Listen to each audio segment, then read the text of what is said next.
যে গফরগাঁও অত্যন্ত শিল্প সাহিত্য শিক্ষায় অত্যন্ত সমৃদ্ধ এলাকা, এই এলাকাটি এখন পিছিয়ে পড়েছে।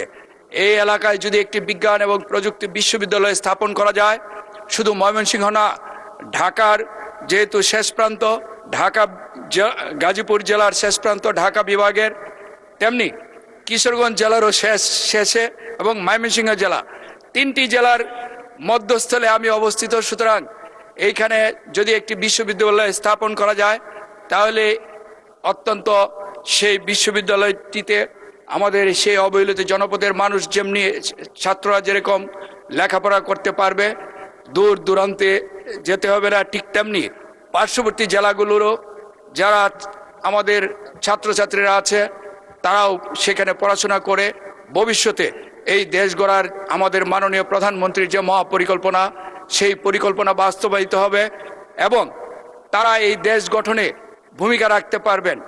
মাননীয় স্পিকার, আমরা দ্ব্যর্থহীনভাবে বলতে চাই, আমরা এই মাননীয় প্রধানমন্ত্রী জনাব তারেক রহমানের নেতৃত্বে কলমের কালি শুকানোর আগে মানুষের প্রত্যাশার চেয়ে বেশি অনেক কাজ করেছেন। উনি ইতিমধ্যে ফ্যামিলি কার্ড বিতরণ করেছেন, আগামী বৈশাখে কৃষক কার্ড বিতরণ করবেন, খাল খনন করবেন।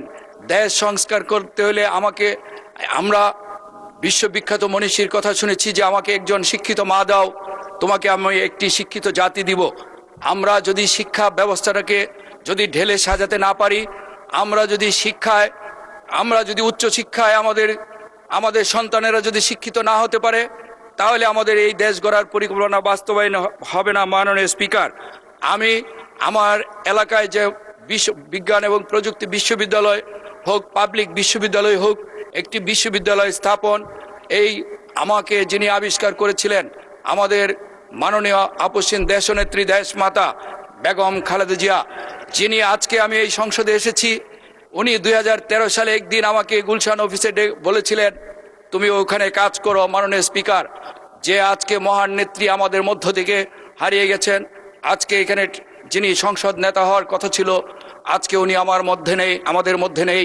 আমি ওনার আত্মার মাগফিরাত কামনা করছি। পাশাপাশি আমাদের মাননীয় সাবেক প্রধানমন্ত্রী বেগম খালেদা জিয়ার নামে আমার এইখানে বিশ্ববিদ্যালয় স্থাপনের এই মহান সংসদে আপনার মাধ্যমে মাননীয় প্রধানমন্ত্রী সহ এই সংসদকে প্রস্তাব করছি।